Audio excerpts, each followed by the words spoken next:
Ruang Baca, edisi 25 Desember 2025. Aku akan membacakan Cerber Cinta Memeluk Luka, bab 6, Crescendo ketiga, dengan judul Ruang Sempit, yang merupakan orisinal karya Prajna Paramita EA. Cerber ini sudah ada dalam 2 playlist di channelku ya. Playlist pertama terdiri dari bab 1 hingga bab 5 yang merupakan kumpulan masa SMP, dan playlist kedua yang berisi kumpulan bab 6. Buat teman-teman yang baru pertama kali hadir di channelku, yuk kunjungi playlist Cinta Memeluk Luka supaya bisa memahami alur cerber pertamaku ini, yaitu Cinta Memeluk Luka. Crescendo 3 menceritakan pergolakan batin cinta, tinggal dan hidup bersama dengan orang-orang yang asing baginya dan juga tidak disukainya. Sebuah tensi tercipta dari dalam rumah cinta sendiri. Pergolakan batin seperti apakah yang dihadapi cinta? Lalu, tekanan apa yang muncul karenanya? Mau tahu? Yuk duduk tenang dan dengarkan ceritaku ini. Cinta Memeluk Luka, bab 6, Crescendo bagian ketiga. Ruang sempit. Suara angin menderu mengejarku. Aku berlari mencarimu dalam asaku, mencoba lepas dari segala kepalsuan di jalanku. Tetapi ruang sempit itu mencekikku.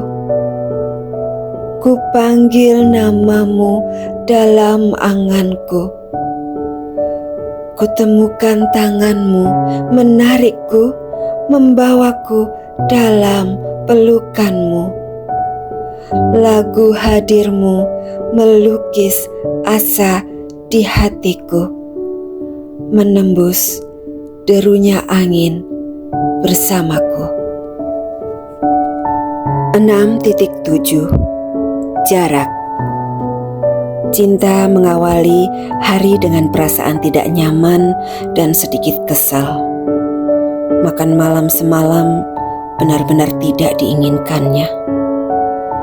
Cinta tidak suka melihat wanita yang bernama Ratna itu mendominasi percakapan, seperti ingin menunjukkan arti hadirnya dia buat papa.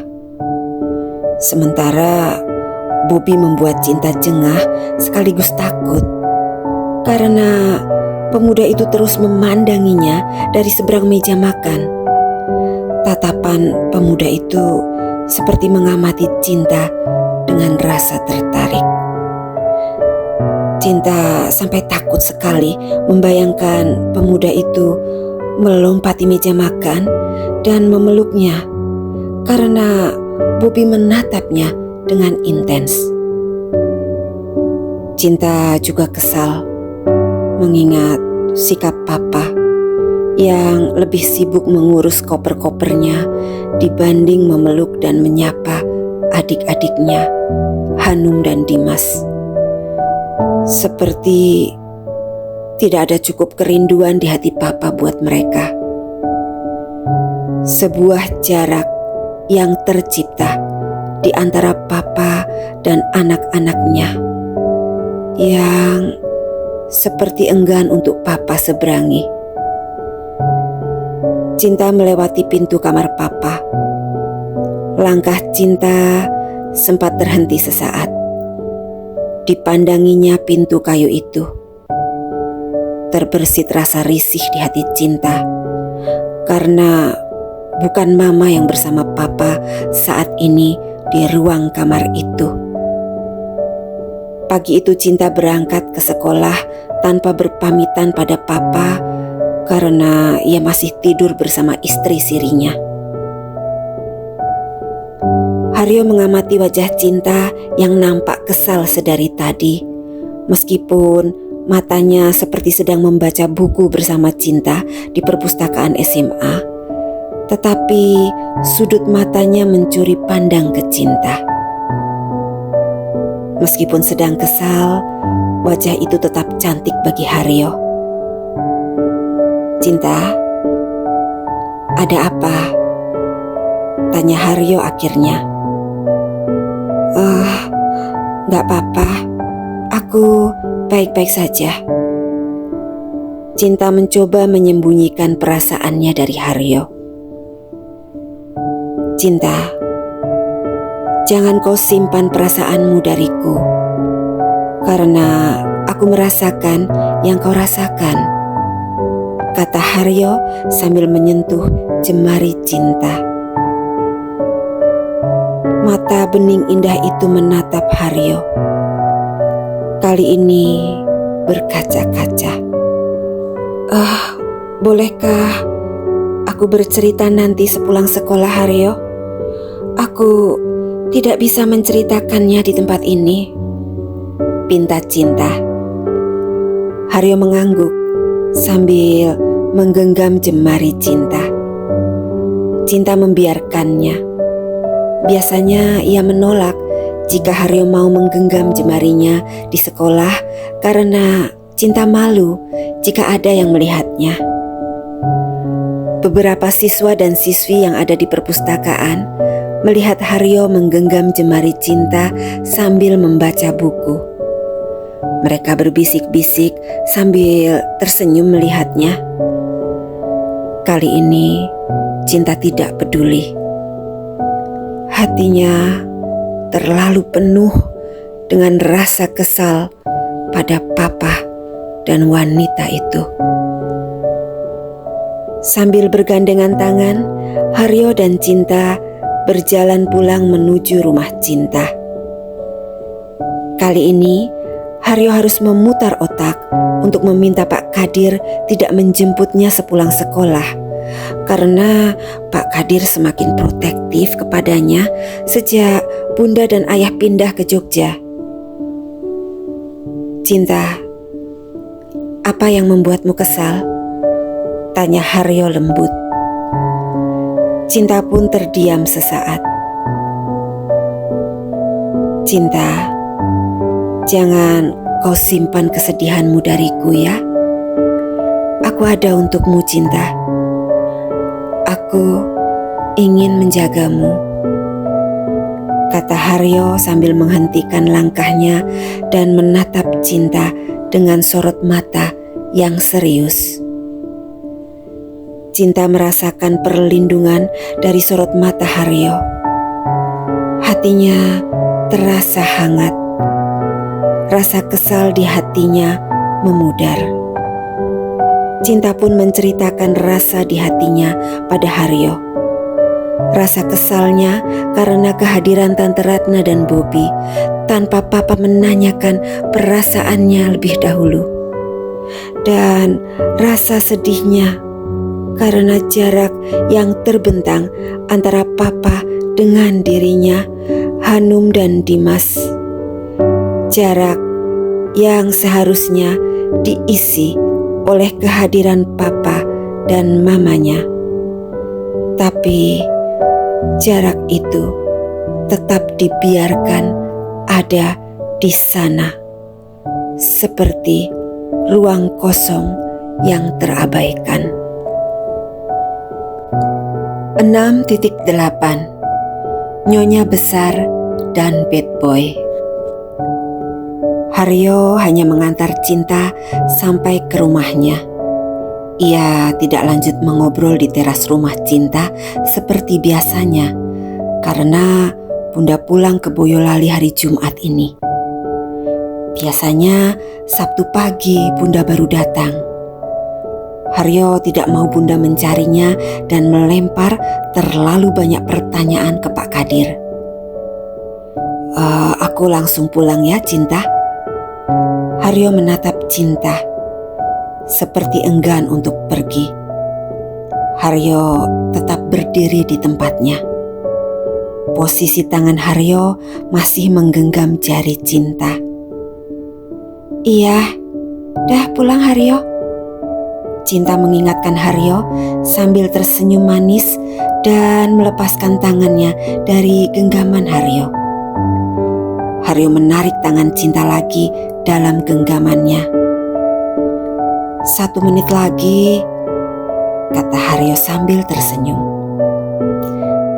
Cinta pun tertawa melihat sikap Haryo yang seperti betul-betul enggan untuk pulang. "Oke, sudah 1 menit. Pulang Haryo, nanti kamu dicari Bunda," pinta Cinta. Haryo pun mengiyakan. Ia pun bergegas pulang. Baru akan masuk ke pintu rumah, suara Bobby mengejutkan Cinta. "Wah, asik nih yang sudah punya pacar. Tapi kamu terlalu cantik buat dia," seru Bobby sambil merokok. Rupanya ia ada di pojok teras rumah di belakang pohon cemara, sehingga Haryo dan Cinta tidak menyadari kehadirannya. Cinta mengacuhkan Bobby. Ia lanjut masuk ke dalam rumah. Dan Cinta pun terkejut melihat perubahan posisi sofa di ruang tamunya. Biasanya sofa ada di sudut ruangan, tapi kali ini pindah di dekat pintu masuk menuju ruang makan. Cinta semakin terkejut ketika dilihatnya foto papa dan mama sudah tidak tergantung di dinding. Dan yang membuat Cinta kesal, foto papa mama diganti dengan foto papa dan Tante Ratna. Foto yang sama seperti yang dilihatnya dulu di rumah papa di Surabaya. Cinta menahan kesalnya karena ia ingat pesan Haryo untuk bersabar dan fokus pada dirinya sendiri dan adik-adiknya saja. Cinta masuk ke ruang tengah. Dilihatnya papa sedang nonton TV ditemani wanita itu. "Sudah pulang, Cinta?" tanya Tante Ratna ramah, yang bagi Cinta seperti sedang mencari muka di depan papanya. Papa tersenyum ke arah Cinta, lalu melanjutkan nontonnya. Dilihatnya Dimas mendekati papa seperti ingin dekat dengannya. Tapi papa nampak acuh dan tetap menonton TV-nya. Cinta sedih melihat ketidakpedulian papa pada Dimas. "Dimas, sini sayang," panggil Cinta. Dimas yang sedari tadi duduk di sebelah papa dan mencoba mencari perhatiannya, berlari ke arah Cinta dan memeluknya. Cinta balas memeluk Dimas. "Dimas sudah maem?" tanya Cinta sambil mengelus rambut tebal Dimas. Dimas menggeleng sambil memainkan yoyonya. Cinta menggandeng Dimas menuju dapur. Dilihatnya Mbah Pami sibuk mengulek sambal. Hanum berdiri di dekat Mbah Pami mengamati. "Mbak Cinta," seru Hanum riang. Mbah Pami pun menoleh ke arah Cinta. "Sudah pulang, Nok?" tanya si Mbah. "Ya Mbah." "Mbah, jadi masak sop kan buat Dimas?" tanya Cinta. Iyo, tadinya Mbah mau masak sop, tapi gak boleh sama Nyonya. Katanya masak sayur asem aja sama goreng ikan dan sambal terasi." Mbah Pami menjawab dengan sedikit sebal karena ia tahu 3 cucunya tidak suka sayur asem dan ikan. Cinta tidak bisa menahan rasa kesalnya. "Masih ada sisa wortel, kol dan kentang, Mbah?" tanya Cinta. "Masih, No," jawab si Mbah. "Ya sudah, Cinta masak sop sebentar buat adik." "Sama telur dadar ya, Mbak?" pinta Hanum. "Iya sayang," jawab Cinta. Hari pertama kepulangan Papa dengan wanita itu dan anaknya mulai terasa semakin menyebalkan bagi Cinta. Cinta makan siang bersama adik-adiknya di dapur, ditemani Mbah Pami. Selesai makan, mereka bertiga berkumpul di kamar Cinta. Sementara Tante Ratna, Bobby dan Papa masih di depan TV. Tidak ada interaksi di antara Cinta dan adik-adik dengan keluarga palsu Papa. Hingga malam pun tiba. Sejak hari itu, Cinta dan adik-adiknya merasa seperti sedang kos di rumah mereka sendiri. Begitu banyak perubahan yang dibuat Tante Ratna di rumah Cinta. Mulai dari menu harian, dekorasi rumah, dan kebiasaan kecil lainnya. Mbah Pami nampak semakin sibuk sekarang karena wanita itu menjalankan perannya sebagai nyonya besar dengan baik. Ia menuntut Mbah Pami untuk tiap hari ganti menu. Biasa si Mbah baru masak lagi jika sayur dan lauk sudah habis karena Cinta mau mereka irit supaya uang dari Papa bisa disisihkan walau sedikit untuk Cinta tabung. Wanita itu menuntut Mbah Pami menyetrika dan mengepel setiap hari sehingga tidak cukup lagi waktu untuk Mbah memperhatikan Dimas dan Hanum. Biasa Mbah 2 hari sekali saja mengerjakannya. Akhirnya Cinta memutuskan untuk membantu. "Mbah, gantian sama Cinta ngepel dan setrikanya ya," kata Cinta. "Ojo no, Mbak Cinta fokus sekolah dan jaga adik-adik saja yo," jawab Mbah.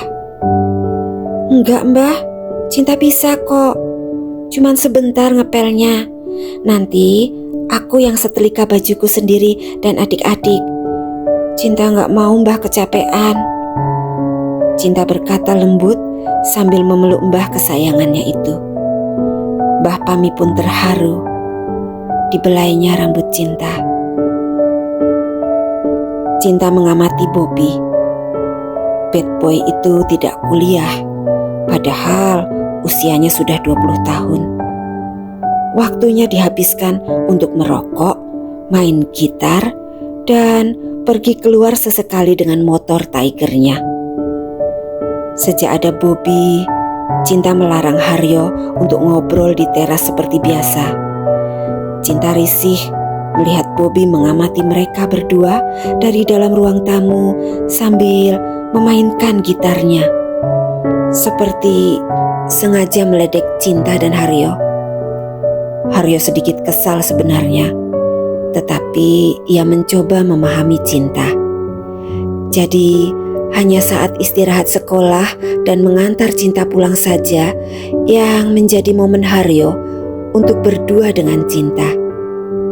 Sesekali di malam minggu mereka janjian bertemu di alun-alun kota. Kadang Haryo ingin mengajak Cinta main ke rumahnya, tapi Cinta selalu menolak. Papa merintis usaha abon sapi di Boyolali. Kali ini Papa memilih bisnis dengan resiko kecil karena Papa sudah 2 kali masuk penjara karena bisnis beresiko yang dipilihnya. Sementara Tante Ratna nampak sangat menikmati perannya sebagai nyonya besar Frans Pramanu. Kehadiran mereka membuat rumah besar itu kini menjadi ruang sempit bagi Cinta dan adik-adiknya.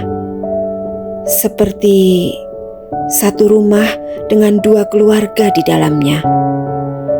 Pilihan hidup papa yang menyulitkan bagi cinta. Sebuah kenyataan yang harus dihadapinya. Oke teman, sekian dulu crescendo ketigaku. Kita akan lanjutkan ke crescendo keempat. Di sana cinta akan berhadapan dengan tekanan bukan hanya dari dalam rumahnya saja, tetapi dari luar juga. Situasi yang mulai menghimpit cinta, meninggalkan lapisan endapan emosi yang baru di hatinya. Mau tahu? Yuk dengarkan kelanjutannya ya teman. Dan jangan lupa like, share, subscribe, dan bunyikan notifnya. Bye-bye.